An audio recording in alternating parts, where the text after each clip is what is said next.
Students, in the previous section we saw that Yudhishthir found his brothers lying dead near a pool of clear water, and as he himself tried to drink water from the pool, a voice without form warned him not to do so. So we continue the story then on. तो हम वहाँ से कहानी आगे शुरू करते हैं जब उन्होंने अपने भाइयों को मृत पड़ा हुआ पाया और जब उन्होंने स्वयं जल पीने का प्रयास किया तो एक निराकार आवाज़ ने उनको चेतावनी दी ऐसा ना करने की। It did not take Yudhishthira a moment. It did not take, इसने डिड नॉट टेक यानी नहीं लिया युधिष्ठिर से अ मोमेंट यानी एक क्षण या एक पल।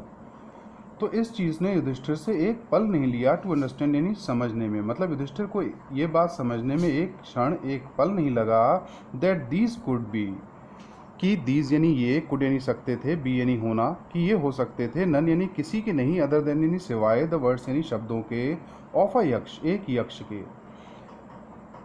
तो युधिष्ठिर को ये बात समझने में एक पल नहीं लगा कि ये शब्द एक यक्ष के शब्दों के सिवाय किसी अन्य के नहीं हो सकते। एंड गेस्ड, और उन्होंने गेस्ड यानी अनुमान लगा लिया, अंदाज़ा लगा लिया, वॉट हैड हैपेंड, कि क्या हैपेंड यानी घटित हुआ था, टू हिज ब्रदर्स उनके भाइयों के साथ। It took him no time, और इसने लिया हिम यानी उनसे, नो टाइम यानी कोई समय नहीं, मतलब उन्हें कोई समय नहीं लगा, टू सी यानी देखने में या समझने में, अ पॉसिबल वे एक संभव या संभावित तरीका, of bringing them back to life, of bringing यानी लाने का, दैम यानी उनको, बैक यानी वापस, टू लाइफ यानी जीवन में। तो उन्हें अपने भाइयों को वापस जीवन में लाने का एक संभावित तरीका देखने में कोई समय नहीं लगा। वो समझ गए कि इसी यक्ष ने रुष्ट होकर के उनके भाइयों के प्राण ले लिए हैं और ये यदि प्रसन्न हो जाए तो पुनः उनके प्राण वापस भी कर सकता है। इसलिए he said to the bodiless voice, इसलिए वो बोले to the bodiless voice, bodiless यानी शरीर विहीन, निराकार। तो इसलिए उन्होंने उस निराकार आवाज़ से कहा, प्लीज़ आस्क योर क्वेश्चंस, कृपया अपने प्रश्न पूछिए। द वॉइस पुट क्वेश्चंस, उस आवाज़ ने पुट यानी रखे, क्वेश्चंस यानी प्रश्न, रैपिडली यानी तीव्रतापूर्वक, जल्दी जल्दी, वन आफ्टर एनदर एक के बाद एक, और उस आवाज़ ने एक के बाद एक युधिष्ठिर से लगातार जल्दी जल्दी प्रश्न किए। तो युधिष्ठिर से पहला प्रश्न पूछा गया, what rescues man in danger. तो उस निराकार आवाज़ का पहला प्रश्न था कि what rescues, rescues means saves, क्या बचाता है या रक्षा करता है मैन मनुष्य को, इन डेंजर यानी खतरे में। तो क्या चीज़ मनुष्य को खतरे में बचाती है, क्या चीज़ मनुष्य की रक्षा करती है खतरे में। तो युधिष्ठिर ने उत्तर दिया, करेज, करेज यानी साहस या हिम्मत। तो साहस या हिम्मत ही जो है मनुष्य को खतरे में बचाती है, उसकी रक्षा करती है। यदि मनुष्य की हिम्मत टूट गई, उसका साहस खो गया, जवाब दे गया, तो वो अपनी रक्षा नहीं कर सकता। By the study of which science, अब अगला प्रश्न किया उस निराकार आवाज़ ने कि by the study of which science, by यानी द्वारा, स्टडी यानी अध्ययन के द्वारा, ऑफ विच साइंस कौन से विज्ञान, कौन से शास्त्र के अध्ययन के द्वारा, डज मैन बिकम मनुष्य बनता है, वाइज यानी बुद्धिमान। तो ऐसा कौन सा शास्त्र, ऐसा कौन सा विज्ञान है जिसके अध्ययन से मनुष्य बुद्धिमान हो जाता है। तो युधिष्ठिर ने जवाब दिया कि नॉट बाय स्टडिंग एनी शास्त्र does man become wise, not यानी नहीं, बाय यानी द्वारा, स्टडिंग यानी अध्ययन के द्वारा नहीं, एनी शास्त्र तो किसी शास्त्र के अध्ययन के द्वारा नहीं, मैन बिकम वाइज मनुष्य बनता है, वाइज यानी बुद्धिमान। तो किसी शास्त्र के अध्ययन के द्वारा मनुष्य बुद्धिमान नहीं बनता। इट इज़, ये होता है या ऐसा होता है, बाई एसोसिएशन, बाई यानी द्वारा, एसोसिएशन यानी जुड़ाव या जुड़ने के द्वारा, विद यानी साथ, किसके द्वारा, किसके साथ, द ग्रेट यानी महान, मतलब महान लोग। तो ये महान लोगों के साथ जुड़ाव के द्वारा ऐसा होता है, इन विजडम यानी ज्ञान में। तो ज्ञान में महान लोगों के साथ जुड़ाव से, जुड़ने से, संगति से ऐसा होता है, दैट ही गेट्स विजडम, कि वह गेट्स यानी पा लेता है, विजडम यानी ज्ञान। तो ज्ञान में महान लोगों के साथ जुड़ने से वो स्वतः ही ज्ञान प्राप्त कर लेता है, ज्ञानवान बन जाता है। केवल शास्त्रों का अध्ययन उसे महान या विद्वान नहीं बनाता। द यक्ष आस्क्ड, यक्ष ने अगला प्रश्न किया, what is swifter than the wind, क्या है स्विफ्टर यानी तीव्रतर, ज़्यादा तेज, तो क्या है ज़्यादा तेज देन द विंड यानी वायु से, पवन से, तो वायु से भी तीव्र क्या है, तो युधिष्ठिर ने उत्तर दिया मन, माइंड यानी मन, तो मन की गति वायु से भी तीव्र है। वायु को एक स्थान से दूसरे स्थान तक पहुंचने में समय लगता है, लेकिन मन को कहीं भी पहुंचने में कोई समय नहीं लगता।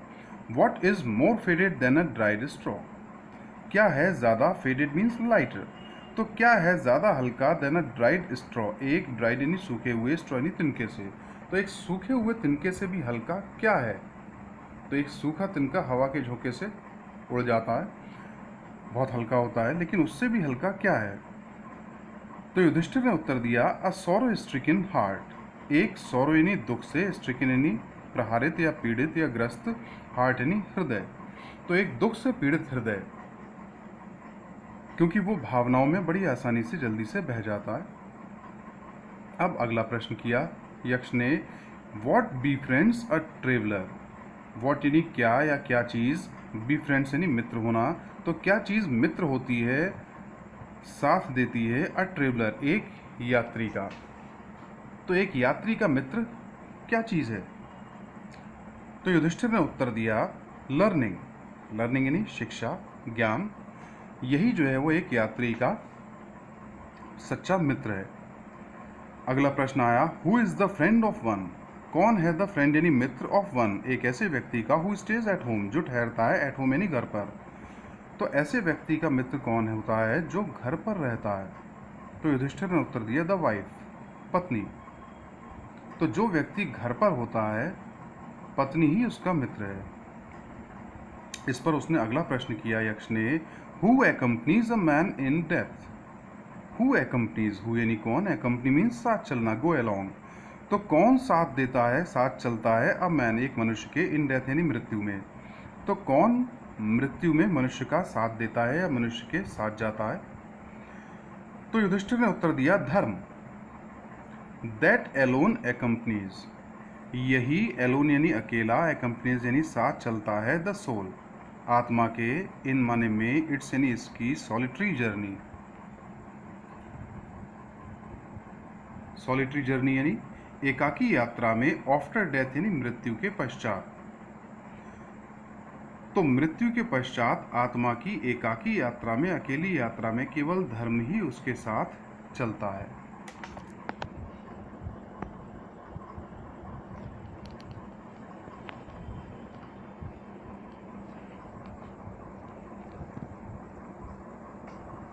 आगे आप देख सकते हैं, which is the biggest vessel, कौन सा है द बिगेस्ट वेसल यानी सबसे बड़ा पात्र,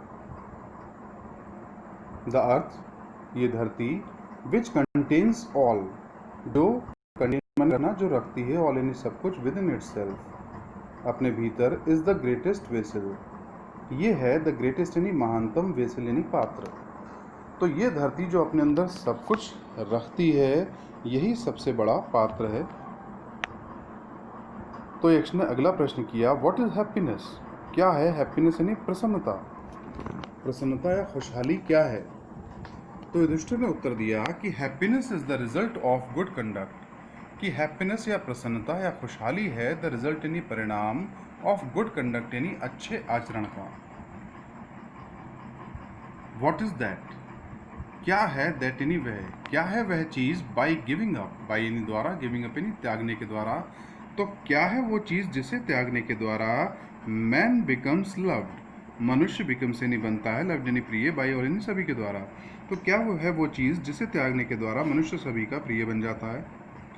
प्राइड, गर्व या अहंकार, घमंड, फॉर, क्योंकि, इफ मैन गिव्स अप, यदि मनुष्य त्याग देता है, बीइंग यानी होना, प्राउड यानी अहंकारी, तो यदि मनुष्य अहंकारी या घमंडी होना त्याग दे, he will be loved by all, तो वो प्रेम किया जाएगा बाई ऑल यानी सभी के द्वारा। तो यक्ष ने अगला प्रश्न किया, व्हाट इज द लॉस, क्या है द लॉस यानी हानि या नुकसान, तो क्या है वो हानि, विच ईल्ड्स जॉय, विच ईल्ड्स मीन्स गिव्स, जो देती है जॉय यानी आनंद, एंड नॉट सॉरो, और दुख नहीं। तो वो क्या हानि है, ऐसा कौन सा नुकसान है जो आनंद प्रदान करता है और दुख नहीं, जिससे किसी का दुख नहीं होता। अमूमन किसी प्रकार की हानि हो जाने पर हमें दुख होता है, धन की हानि हो, किसी वस्तु की हानि हो तो हमें दुख होता है। लेकिन यक्ष ने पूछा कि ऐसी कौन सी हानि है जो हमें आनंद देती है, सुख देती है और दुख नहीं देती। तो युधिष्ठिर ने उत्तर दिया, एंगर, क्रोध। इफ वी गिव अप, यदि हम गिव अप यानी त्याग देते हैं या त्याग दें, बीइंग यानी होना, एंग्री यानी क्रोधित। तो यदि हम क्रोधित होना त्याग दें, क्रोध की हानि हो जाए, किसी प्रकार से हमारा क्रोध समाप्त हो जाए, तो we will no longer be subject to sorrow. हम नो लॉन्गर यानी और अधिक नहीं, बी यानी होंगे, सब्जेक्ट यानी विषय शिकार, टू सॉरो यानी दुख का, तो हम और अधिक दुख का शिकार नहीं होंगे। वॉट इज दैट, क्या है वो चीज़, बाय गिविंग अप, जिसे त्याग देने के द्वारा मैन बिकम्स रिच, मनुष्य बनता है रिच यानी धनी, संपन्न। तो वो चीज़ क्या है जिसे त्याग देने से मनुष्य अमीर हो जाता है, संपन्न हो जाता है, समृद्ध हो जाता है। तो युधिष्ठिर ने उत्तर दिया, डिजायर, इच्छा। इफ मैन गिव्स अप, यदि मनुष्य त्याग देता है, बीइंग यानी होना, ग्रीड यानी लालची। तो यदि मनुष्य लोभी या लालची होना त्याग दे, विभिन्न चीज़ों की इच्छाएं और महत्वाकांक्षाएं त्याग दे, तो ही विल बिकम वेल्दी, वो हो जाएगा वेल्दी यानी संपन्न, समृद्ध। तो उसके पास जो भी होगा वो उसी में संतुष्ट होगा और संपन्न महसूस करेगा। What makes one a real ब्राह्मण, क्या चीज़ बनाती है एक व्यक्ति को अ रियल ब्राह्मण, एक वास्तविक या सच्चा ब्राह्मण। तो वो क्या चीज़ है जो कि एक सच्चे ब्राह्मण का निर्माण करती है। It is birth, is it birth, क्या ये है बर्थ यानी जन्म, गुड कंडक्ट यानी अच्छा आचरण, और लर्निंग ज्ञान, शिक्षा। तो क्या ये जन्म है, अच्छा आचरण है या शिक्षा है, इन तीनों में से कौन सी चीज़ एक असली ब्राह्मण या वास्तविक ब्राह्मण को बनाती है। आंसर डिसाइसिवली, उत्तर दो डिसाइसिवली निर्णायक रूप से, सोच समझकर।